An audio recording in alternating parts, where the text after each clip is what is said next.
안녕하세요. 4월 29일 토요일입니다. 오늘은 민수기 20장 1절부터 13절까지입니다. 제가 읽겠습니다.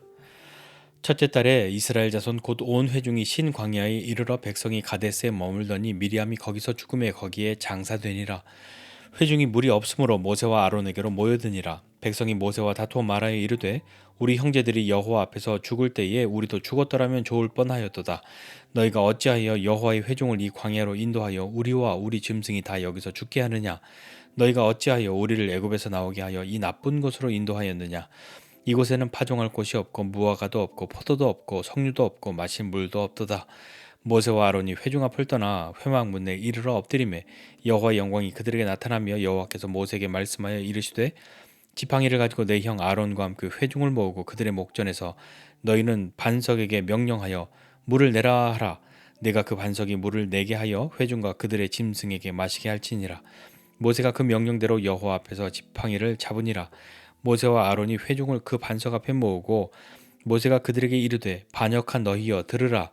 우리가 너희를 위하여 이 반석에서 물을 내랴 하고 모세가 그의 손을 들어 그의 지팡이로 반석을 2번 치니 물이 많이 솟아나오므로 회중과 그들의 짐승이 마시니라.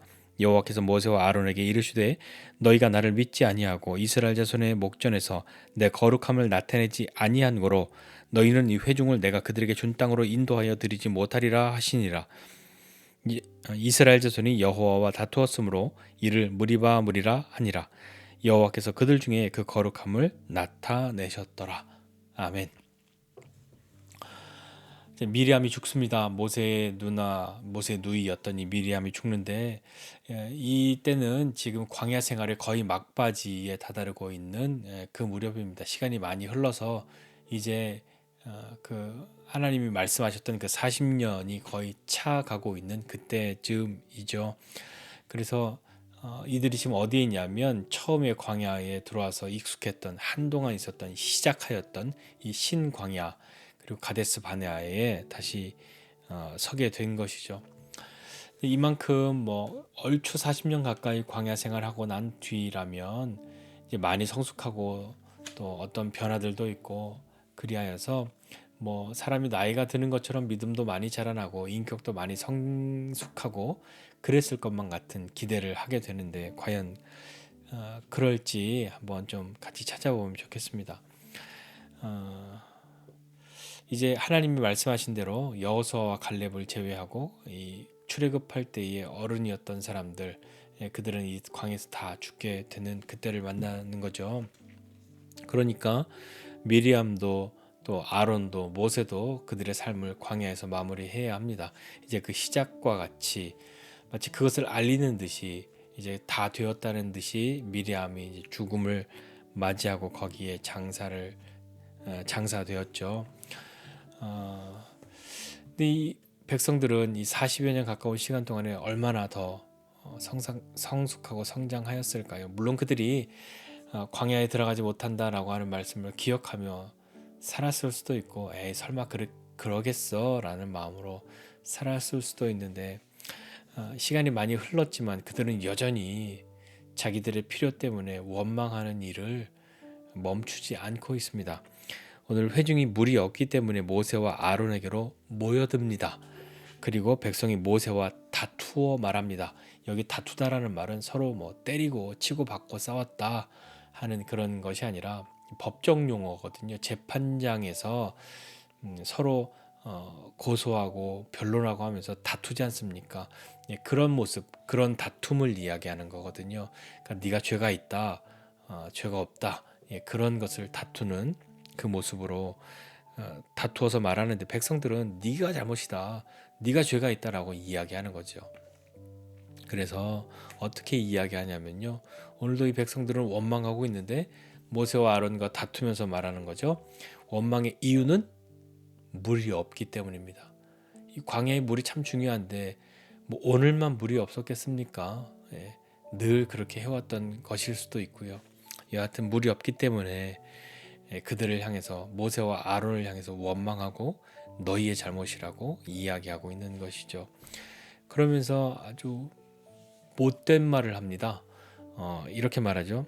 차라리 우리가 예전에 우리 형제들이 여호와 앞에서 죽었을 때, 그러니까 하나님 앞에 반역하고 반란하고 불순종하여서 죽었을 때 차라리 그때 우리도 죽어버렸으면 좋았을 뻔했다 라고 이야기하면서 너희가 어찌하여 라고 반복해서 이야기하고 그들과 다투는 거죠. 너희 잘못이라고. 너희가 어찌하여 이 여호와의 회중을 이 광야로 인도하여서 우리와 우리 짐승이 다 죽게 하냐 이렇게 이야기합니다. 자신들은 여호와의 회중이라고 표현하면서 모세 네가 잘못했다고 이야기하는 거죠. 다시 한번 너희가 어찌하여 우리를 애굽에서 나오게 해서 이 나쁜 곳으로 인도했냐 라고 이야기하는 거죠. 이 나쁜 곳은 왜 나쁜 곳이냐면 파종할 곳도 없고 무화과도 없고 포도도 없고 석류도 없고 마실 물도 없다 이렇게 이야기하면서 이건 전부 모세 네 잘못이야 라고 이야기하는 거죠. 그 이야기를 들은 모세와 아론은 어떻게 합니까? 니네 언제까지 나한테 이럴래? 막 그렇게 이야기하고 싶은 마음이 저라면 여기까지 올라왔겠지만 모세와 아론은 그 회중을 떠나서 회막 문 앞에 엎드립니다. 하나님 앞에 엎드리는 것이죠. 우리 인생 살다 보면 하고 싶은 말 막 여기까지 있지만 그 말 하지 않거나 그 말을 못 하거나 할 때가 있지 않습니까? 그저 하나님 앞에 엎드리는 것 이외엔 다른 길, 다른 방법이 없어서 그냥 엎드리고 있지 않습니까? 기도도 안 나오고 한숨만 쉬고 탄식하고 울음만 나오고 눈물만 나오고 때로는 아무것도 할 수 없이 그저 엎드려 있는 것만 할 수밖에 없는 그것밖에 못하는 때도 있는데 오늘 이 모세와 아론은 하나님 앞에 엎드렸습니다. 그때 여호와의 영광이 그들에게 나타나시고 모세에게 말씀하십니다. 이렇게 얘기하시죠. 지팡이 가지고 내 형 아론과 함께 회중들을 다 모아서 그들의 눈앞에서 너는 반석에게 명령해. 이 반석이여 물을 내라. 이렇게 명령해. 그러면 물이 나올 거야. 그래서 그 물이 나오면 사람들도 먹게 하고 짐승들도 마시게 해. 그래서 이 원망을 그냥 잠재워. 그렇게 아마 말씀하시는 것 같습니다. 아마 모세의 마음은 그랬겠죠. 야, 이놈들이 또 이러네. 하나님 나는 진짜 이제 못하겠어요. 못 참겠어요. 못 참는 게 아니라 얘네랑 못하겠어요. 그런 마음들 혹 있었을지 모르나 이제 모세는 하나님의 명령을 따릅니다. 그래서 그 명령하신 대로 여호와 앞에 지팡이를 잡습니다. 이 지팡이는 어떤 지팡이입니까? 모세 출애굽할 때부터 하나님이 바로 앞에 보내셨을 때부터 홍해를 갈랐을 때에 계속해서 그것 들고 있지 않았겠습니까? 그래서 그 지팡이를 볼 때마다 하나님이 함께 하셨던 것, 하나님의 놀라운 기적들, 그것이 생각나는 그 지팡이 아니겠습니까? 이 지팡이의 능력이 있는 것이 아니라 이것을 볼 때마다 하나님이 행하셨던 일을 기억하게 하는 그런 것 되지 않았을까요? 그러면서 모세가 얼마나 마음속에 맺힌 게 많았는지 얼마나 답답했으면 이 반역한 너희여 이렇게 이야기하면서 니네 좀 들어봐라. 우리가 너희를 위해서 이 반석에서 물을 내야겠냐 라고 이야기합니다. 사실은 모세가 내는 것 아니지 않습니까? 모세가 물을 만들어내는 건 아닌데 모세가 많이 오버하고 있는 것 같죠. 모세가 그의 손을 들어서 그 지팡이로 반석을 2번이나 내리칩니다. 그러니까 물이 나와서 사람들도 짐승들도 마시겠는데 사실 하나님은 우리가 잘 아는 것처럼 그냥 명령해라. 그러면 물을 내라. 이러면 물이 나올 것이다 라고 말씀하셨는데 모세는 반석을 지팡이로 2번이나 내리치는 그것으로 물을 냅니다. 그리고 하나님이 내시는 것이 아니라 내가 이걸 또 해야겠냐, 내가 이걸 물을 내야겠냐 하면서 물을 나오게 했는데 마음 한켠에서 이해가 좀 되는 건 뭐냐면 아우 모세 이거죠. 아우 이놈들아 내가 언제까지 너희가 언제까지 이렇게 원망해야겠냐. 아우 그냥 내가 그냥 확 그냥 내 능력을 좀 보여줘.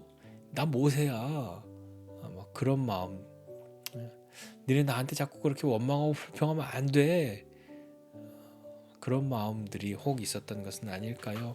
뭔가 좀 모세도 보여주고 싶은 마음, 이 자꾸 원망하는 이 백성들을 향해서 원망을 좀 종식시키고 이 원망을 아예 다음부터 없애게 하려는 그런 마음으로 뭔가 좀 보여주고 싶은 그런 마음이 있었던 것은 아니었을까요?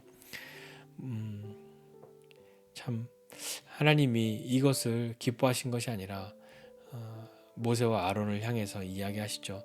너희가 나를 믿지 않는구나. 이스라엘 자손의 목전에서 내 거룩함을 나타내지 않았기 때문에 너희는 이 회중을 이들을 그들에게 준 땅으로 인도하여 드리지 못할 거야 라고 말씀하십니다. 물론 이것은 지금 정해진 것은 아니잖아요. 그런데 오늘 여기서 좀 보고 싶은 것은 무엇이냐면 모세와 아론을 향해서 하나님께서 말씀하신 겁니다. 믿지 않고 거룩함을 나타내지 않았기 때문에 라고 이유를 말씀하시죠. 그렇다면 반대로 생각해 본다면요. 하나님의 백성은, 하나님의 사람은 믿고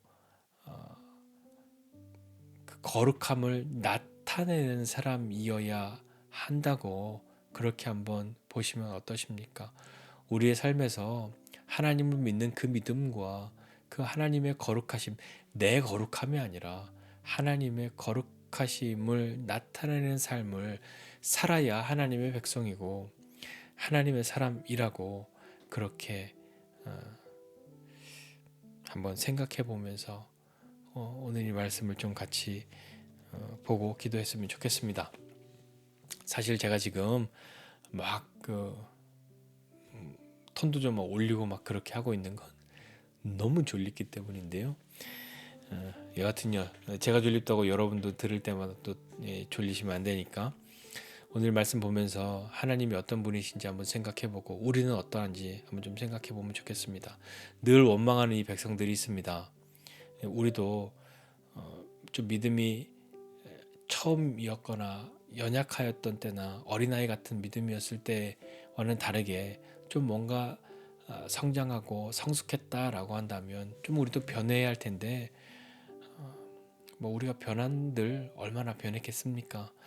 여전히 물 없으면 원망하고 배고프면 원망하고 힘들면 원망하고 하는 그런 것이죠.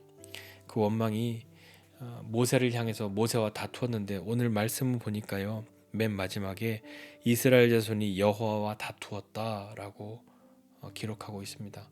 그들은 아마 모세를 향해서 원망했던 거죠. 감히 하나님을 향해서는 그렇게 못했고 모세를 향해서 그렇게 했는데 하나님은 모세와 다툰 것이 아니라 여호와와 다투었다. 너희가 하나님이 잘못한 것이다. 하나님이 우리에게 이 모든 것을 했기 때문에 하나님이 잘못한 거다. 라고 말한 그것과 같은 것으로 여겨주신 것이죠. 우리는 그런 사람 안 되고 싶습니다. 그러나 살면서 하나님 앞에 원망하는 그런 마음들, 불평하는 마음들, 그런 마음이 왜 없겠습니까?